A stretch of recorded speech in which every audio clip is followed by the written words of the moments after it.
All right, we're going to get started. We have potentially a lot to cover. Let's see here.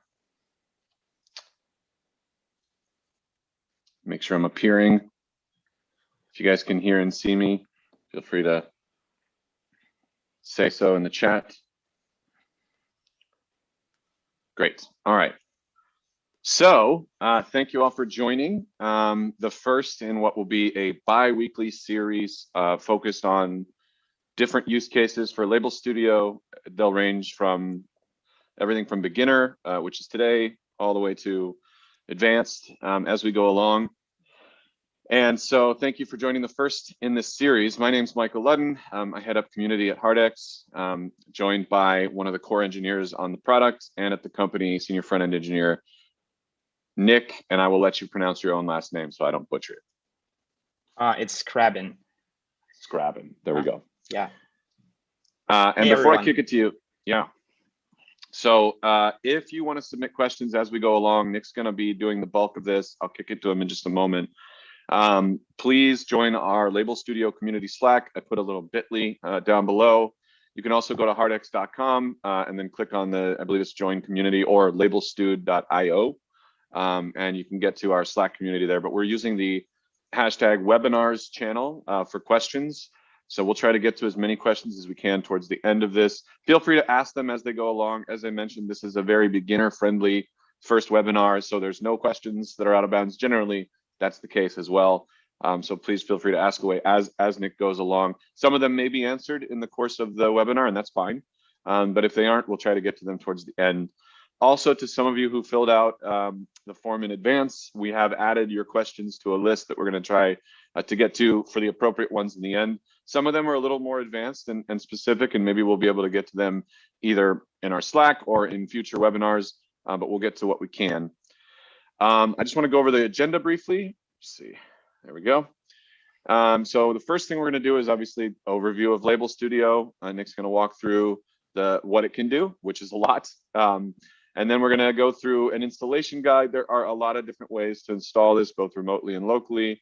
I'm sure we will not get to everyone, but we'll try to get to the most common use cases. And again, feel free to ask questions as we go along. Then we're going to talk about features. Nick's going to talk about features, some common scenarios and usages, and then we'll go into the Q&A. I expect the Q&A to be robust today. Could be wrong, but yeah, please don't hold back. And again, submit your questions right here using this bit.ly at the bottom of your screen. And at this point, I'm going to stop sharing, Nick, and kick it to you. Yeah, thank you.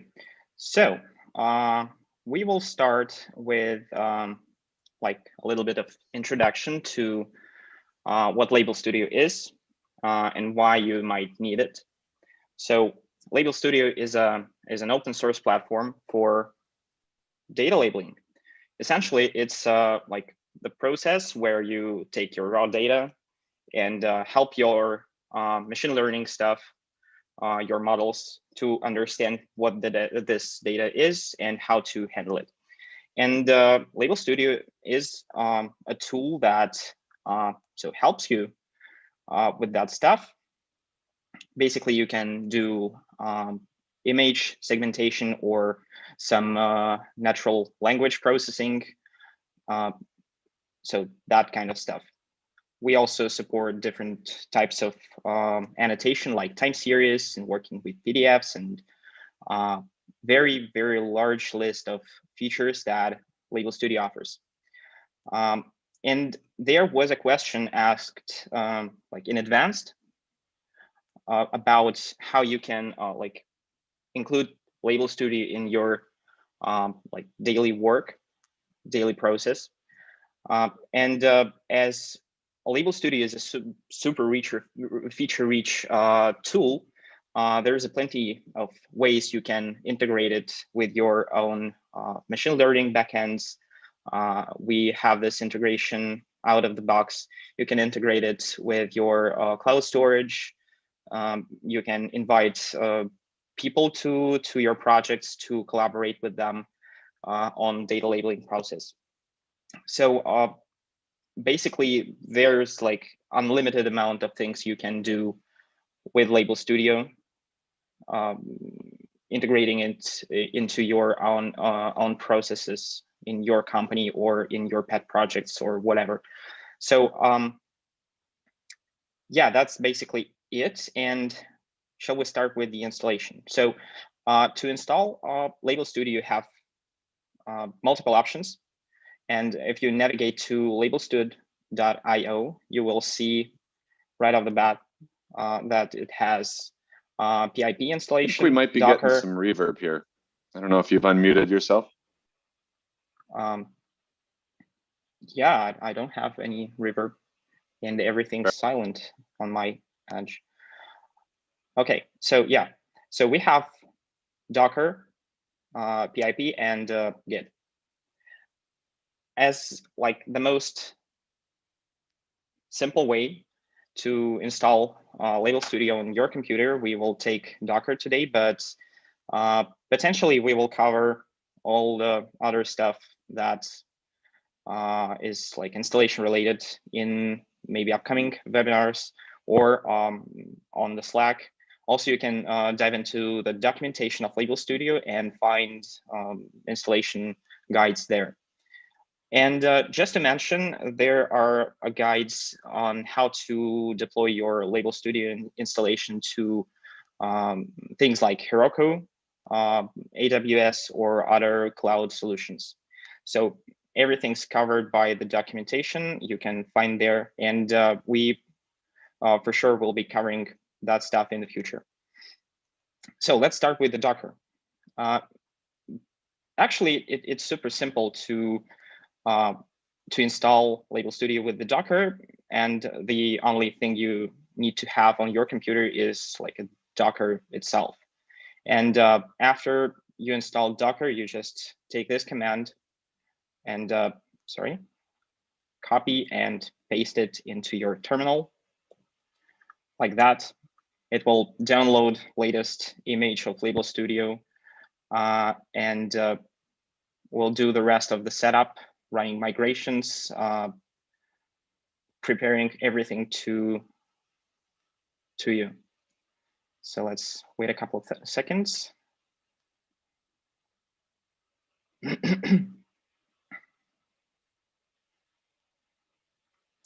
And while we're waiting, by default, LabelStudio works on SQLite. But as we're using Django as like a main driver for the LabelStudio, you can connect whatever you want, like MySQL or Postgres or whatever. And yeah, because SQLite is more of a like development tool, it's not recommended to use SQLite in production, in heavy production, where you like have multiple users that are doing something. So it's way better to use something like something more robust like MySQL or Postgres. Okay, so now it's installed and already running on HTTP localhost and port 80AC. We can just navigate there. Whoops, where's my Chrome? For some reason, it went out. Whoops. Okay, now we can navigate to localhost 8080. And here is the installation of LabelStudio. So just one command and you're up and running. So to start working with LabelStudio, you need to create a user. You need to sign up.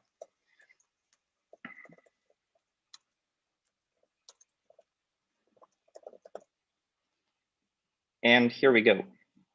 We end up in an empty workspace. Now, let's start with the features LabelStudio has. First of all, you can, before you start your work, you might want to invite people to your project, to your installation of LabelStudio. This is done by sending an invite link you can find in organization or on the people page. You can just copy and send it over to your coworkers. They will sign up and have access to your LabelStudio. Super easy. Now let's go to the project itself, and we will cover like basic flow with project creation, setting up labeling, and doing the labeling itself. Clicking on Create Project will lead you to this window where you can set up your project name, some description. You can import your data right away and set up your labeling config. That is essential thing to make LabelStudio understand what you're gonna label. So let's start with some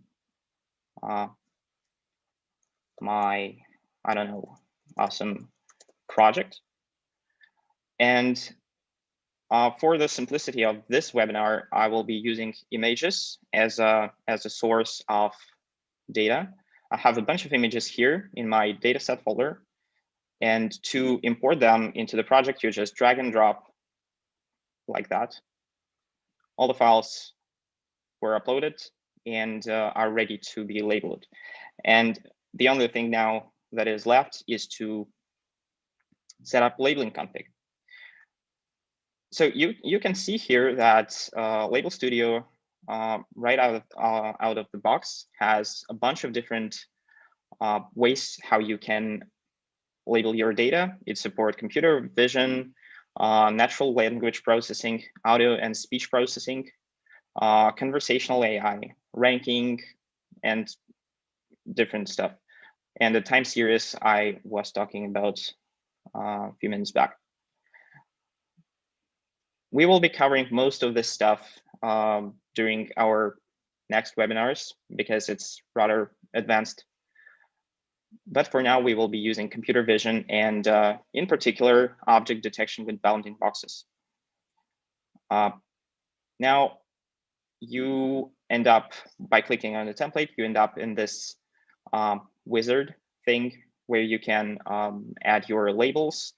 You can remove predefined ones and set up like this actual window here, the text area, supports multi-line labeling addition. You can add multiple labels at once. I don't know, moon, leaf, something like that. And you, LabelStudio will assign colors to your labels automatically, but you can always change them either in this configuration during the project creation or in the setting that we will cover later. You can set up a few things about how you interact with the image itself when you work with computer vision. You can allow zooming. You can show controls for zoom like that. You can zoom in or zoom out. And you can also rotate your image. Everything will be exportable later. Now, as we already have like 3 different labels, let's start with the labeling itself. And the first thing you will see after you created your project, you will see this data manager thing where you can filter your data. You can set up what fields do you see. And if it comes to like more complex data than just images, you will see a bunch of columns here. For example, if you upload CSV or JSON, you will see all the fields, all your columns from the CSV here. And all the fields here will be filterable. You can add filters here in the filters menu. So right now it's only image, and you can see there is a label called data. It indicates that this particular field comes from your data. It's not like built-in part of the LabelStudio. These fields are built-in, ID, like completed state, amount of annotations, and all of the stuff. So now you can, for images, for example, you can filter by name of the file to, if you have like naming convention for your data, you can put a part of the name here, and that will filter. For example, let's convert these images into raw strings, and you can see that those strings are just the paths to the images itself. And let's say I want to filter out this 8012 image, so I just type 8012, and here we go. And filters can be combined. You can add multiple of them, and you can select conjunction between filters. And right now, LabelStudio supports and or. You can change it, and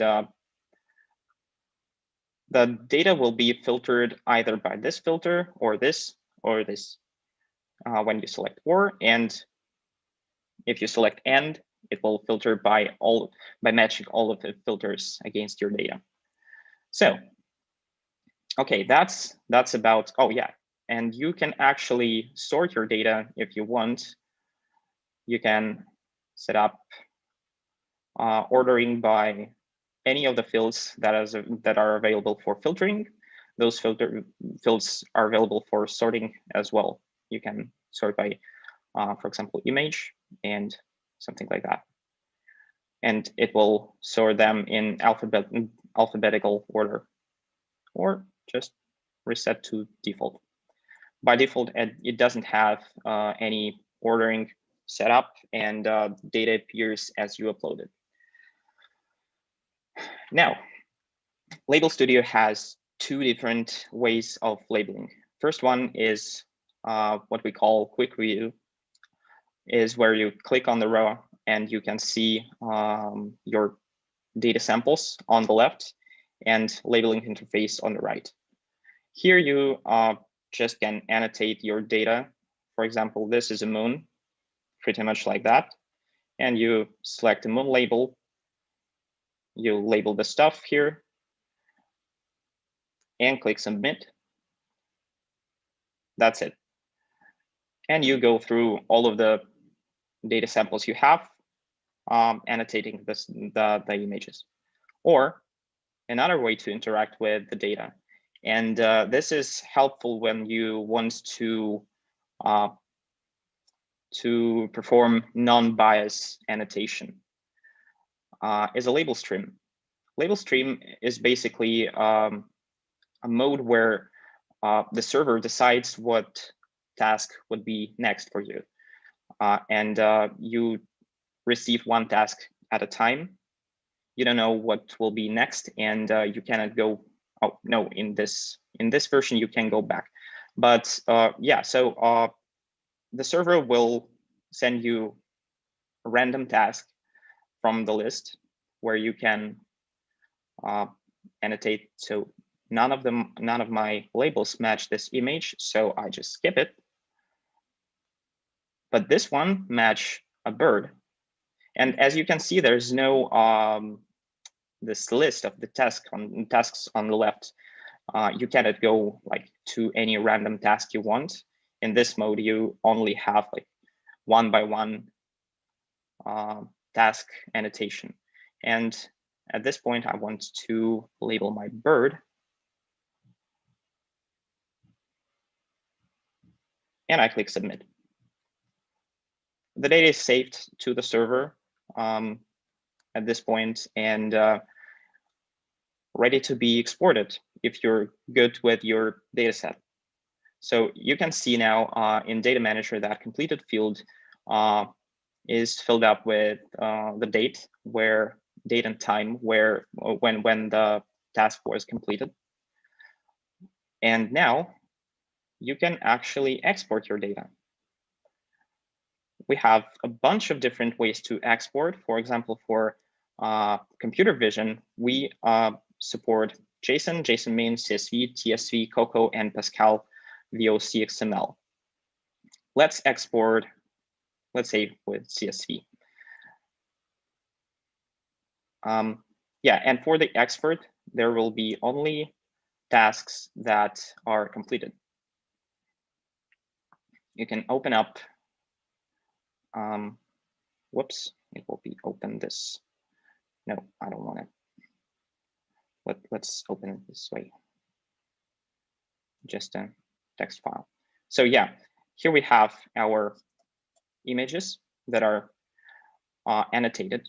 As you can remember, I skipped one of them and it's not there. So only annotated data will end up in the expert. You can see it contains annotator, annotation ID, the data about the annotation itself, like coordinates of the rectangle I made, its dimensions, rotation, and type of label I selected. Everything will be here in the CSV. Same goes for the JSON and any other format. Okay, so that's about the labeling itself. And it was like a basic scenario that you want to play with when you first install LabelStudio on your computer.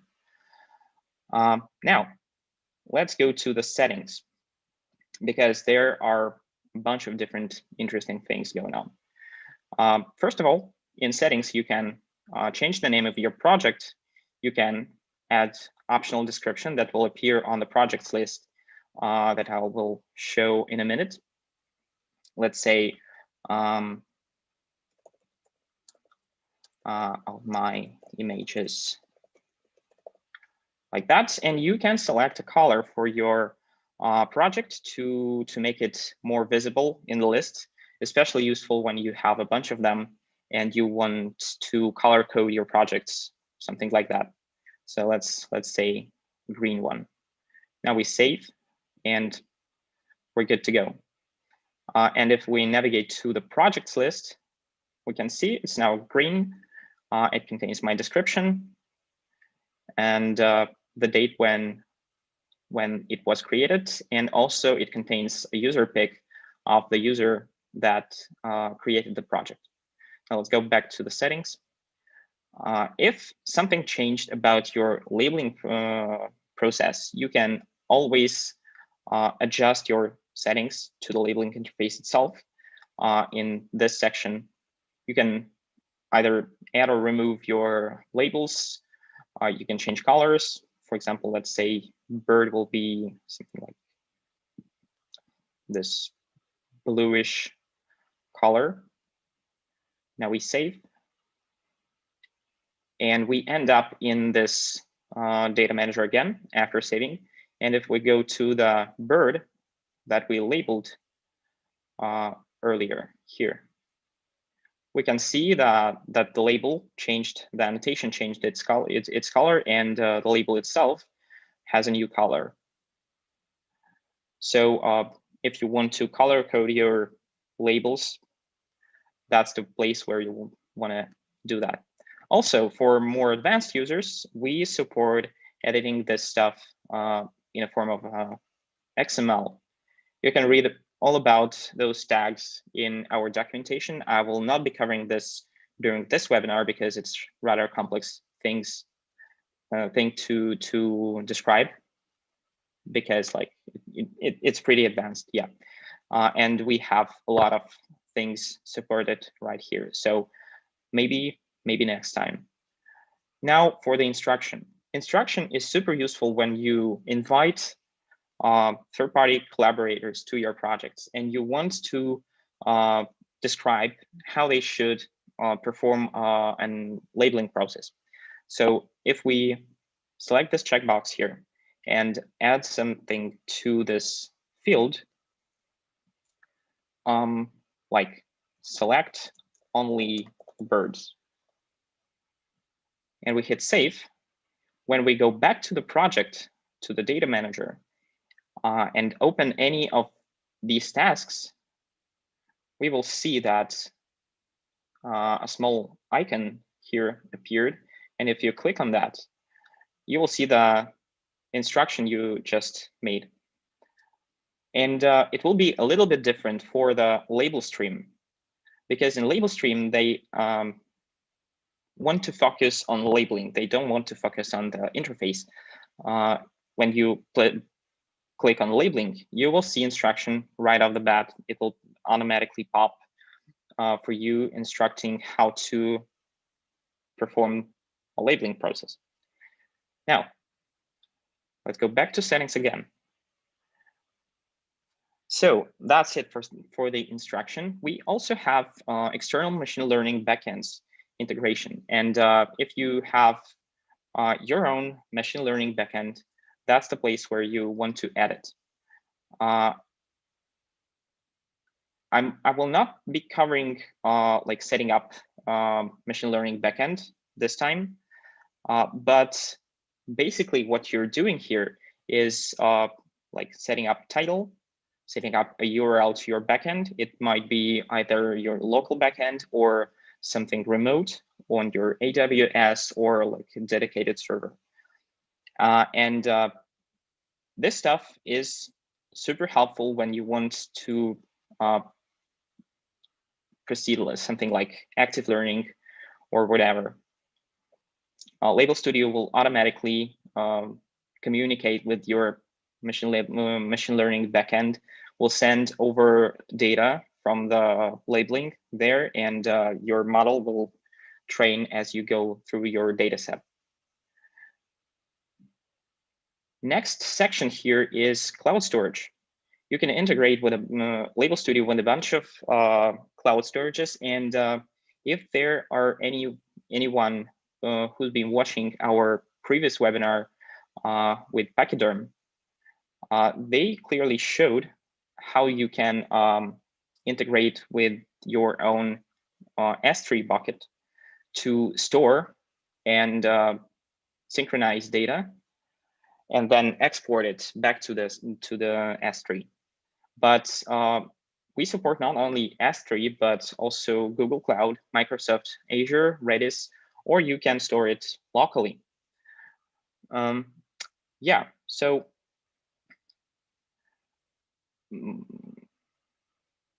yeah, that's it about the storages. For example, like AWS integration is super simple. You just need to place your bucket name here and like access key and secret key here, and that's it. It will automatically connect to your S3 and import data from there. Same goes for the target storages. You can treat them as export storages. That's the place where your data will go after you label something. And the danger zone is pretty simple. You can either delete the project itself completely, or you can drop all the tabs inside your data manager.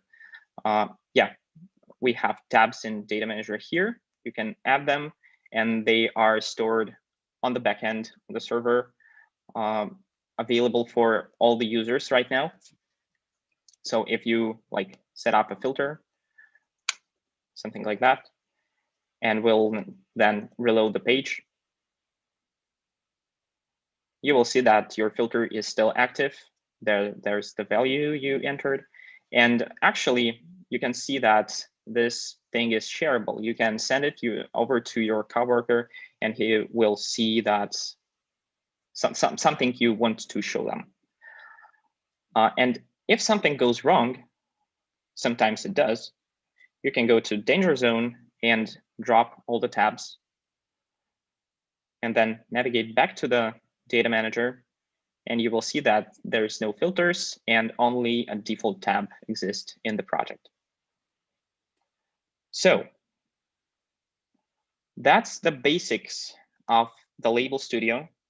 Oh yeah, by the way, for images, for example, you can select grid view. It's much more visually usable for this type of data. But oh yeah, and this part is also stored inside your tab. So you will always see your tab in the state you left it. Okay, so that's all for the basics. And yeah, so we wanted to cover some basic scenarios. So one of them I just covered. But for example, you want to work with some text. We also have you covered here. For example, if you go back to the templates, and go to natural language processing, you can find a bunch of different templates you can use for your data. For example, you can have relation extraction for like text entities that are related in some way. Or you can use named entity recognition where you want to label particular pieces of your text. Or you can select question answering where you basically answer questions, and that's the type of labeling. One of the most requested types of labeling was time series and working with this type of charts. And this is especially useful when you have data from different sensors, like maybe MRI, if it's some medical related data, or maybe you have like your pet project with home automation, where you have sensors placed all over your house, and you want to collect data from them to educate your machine learning stuff, to automate maybe some scenarios of your smart home. So yeah, so basically LabelStudio is tend to help you to educate your machine learning models in any way you want, and which is providing a super simple layer to prepare your data to be fed into your machine learning or AI or whatever. Okay, so that's it about, I guess, yeah, that's it about the installation itself and working with LabelStudio, some super basic stuff. And yeah, I just want to mention once again, we will be covering more advanced stuff in the future webinars. This one is like super basic one that help you to like go into LabelStudio and understand what it is and what it is used for. Now, maybe Michael, you can now read some questions. Yeah, absolutely. Yeah. So we have a few. I'm going to read the ones that came in during the webinar first. Some of these are fairly simple. Some of them may have already been answered. First one, boy, it's going to be really difficult for me to pronounce people's names. So I apologize in advance for all the butchering I'm about to do. Mrityanjoy Saha asked, how can I configure my LabelStudio for HTTPS? You showed at the beginning HTTP. He says it's not clear in the documentation, so if you wouldn't mind just running through that. Yeah. Okay, great question. And HTTPS is like an industry standard right now. So yeah, that's a good question. Okay, so LabelStudio by default operates over HTTP, and there's no way like include your certificate inside LabelStudio. To configure your HTTPS, you need some proxy layer like Nginx, where you set up forward proxy and your SSL stuff. So that's basically it. Okay, and if you have further questions on that, feel free to ask in the general section of our LabelStudio Slack as well. You know, we're obviously not going to be able to go down the whole rabbit hole on every question here. Okay, next question. Again, apologies for potentially butchering the name. Shonki Fishkadik. On what basis does the server decide when the next label or what the next label is, aka via the blue button? In their current setup, it's giving them a text sample from the list and not a random one. So just the next in the list. Yeah, so there are multiple ways of telling the server how to treat those like next task things. By default, LabelStudio comes with sequential ordering setup, and it will do like next task all the time. But as far as I remember, there is a setting that, oh, whoops. There is a setting to tell LabelStudio to do it randomly. Unfortunately, I don't remember right now the exact name of the setting, but you can actually go to the documentation or to a guide, and you will see there, you will find how to set it up. Or I actually can answer your question on the Slack directly after the webinar is ended.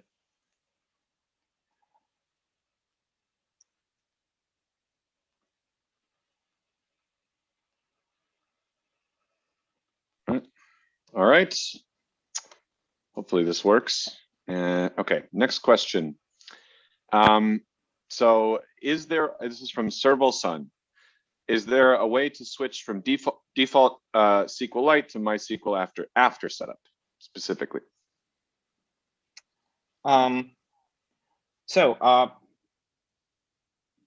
You can always switch over to a different engine, but you will need like a conversion layer that will bring your data from SQLite to the new database. By default, LabelStudio initializes with the database engine of your choice. And we are not providing any like migration layer to a different database if you want to reconfigure it afterwards. So basically you can like export your data from your SQLite and export it then after you set up a new database engine.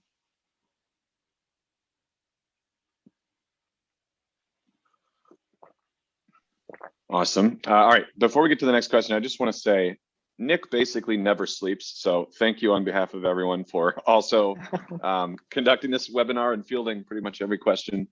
I kind of expected the questions to be wide ranging, and so thanks for your time. Next question is from Victor Poblete. Sorry if I didn't say that right. Could you be so kind as to illustrate an example using an audio file? For example, yeah, a WAV file. I guess so. Unfortunately, feel free to grab this screen if you want to. Yeah. I can stop sharing. Yeah. Right now we have a work in progress on audios, fixing some bugs. Oh, I'm not sure if I have any audio on my computer right now.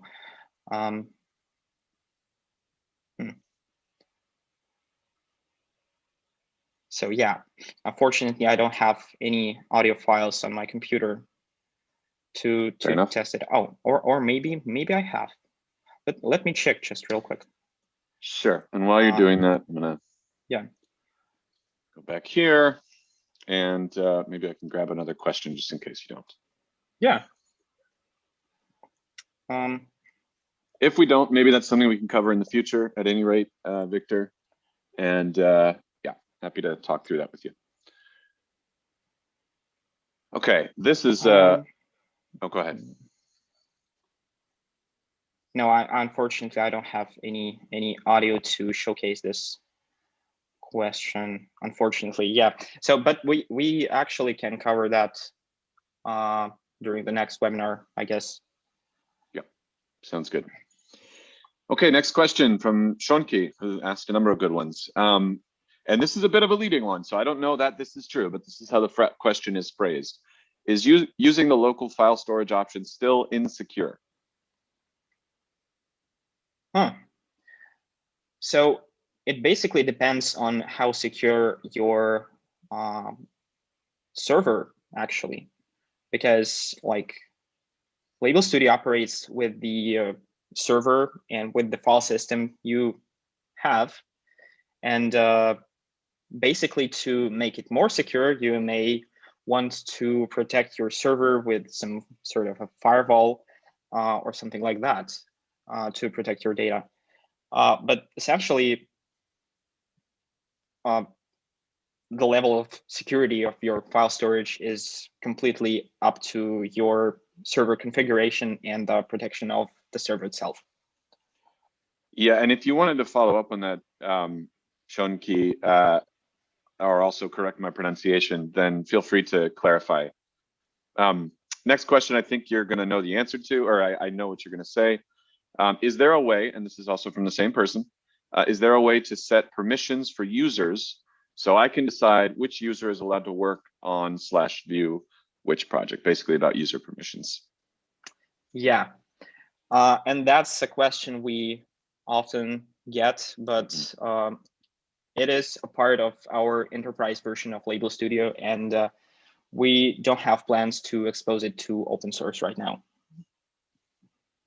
And you can find more information about that at heartex.com as opposed to labelstud.io.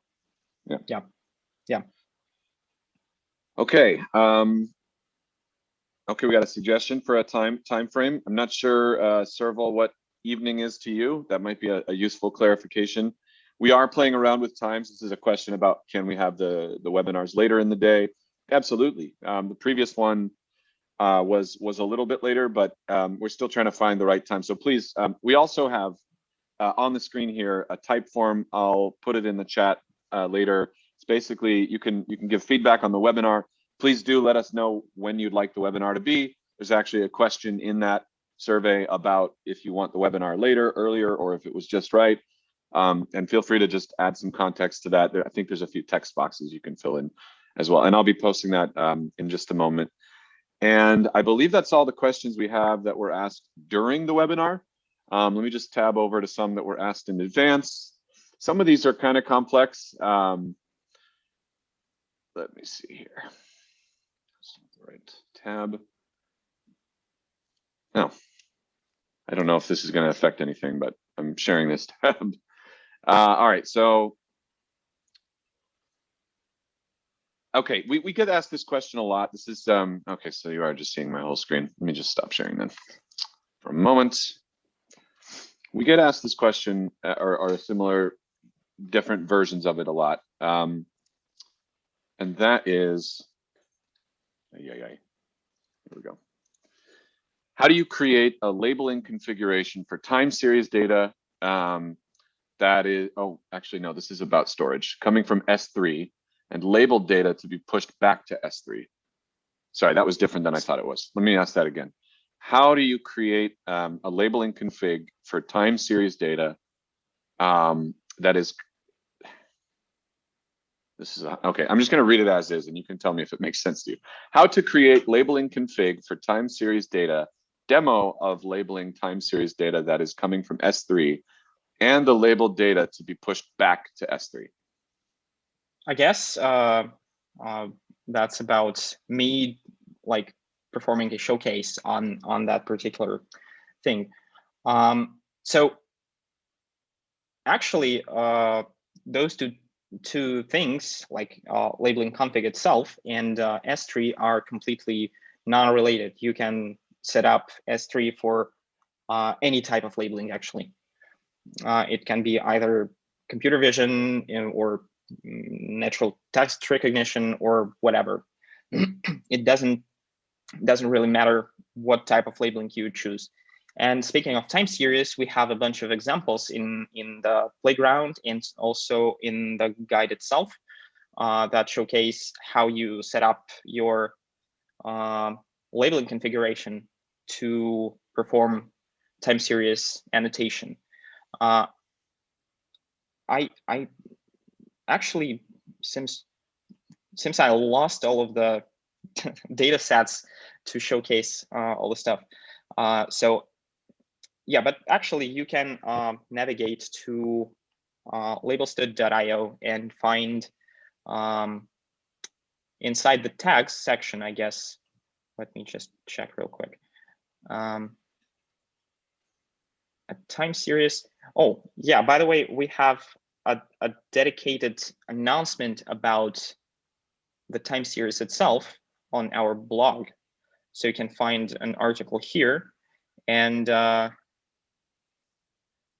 so actually this question should be like more specific, because Basic setup of the time series is pretty straightforward, and you just have a CSV that you want to feed into the config. But if you have some difficulties with setting up your particular labeling, you can ask like more specific question on our community Slack, and some of the guys will answer. All right. So I think we have, okay, a clarification on the earlier question, then we'll take one more, and I think we're going to wrap up. Okay. So this is the clarification on the earlier question about insecure local file storage. So currently using LabelStudio Docker behind a reverse proxy. Mm-hmm. And when using local files, you must set local files serving enabled equals true. And when this is done, it's possible to use the local file, but it's not just exposing the local folder, but also et cetera / password. And it seems basically to expose the whole file system. But maybe this is beyond the webinars, how this is this question is ended. But I don't know if you can speak to that a little bit. Okay, so it's a little bit out of my field, so I'm not sure if any work was done according to this question. So unfortunately, I don't have an answer for this. And then this is just a last question about LabelStudio performance when there are a lot of objects at once in LabelStudio.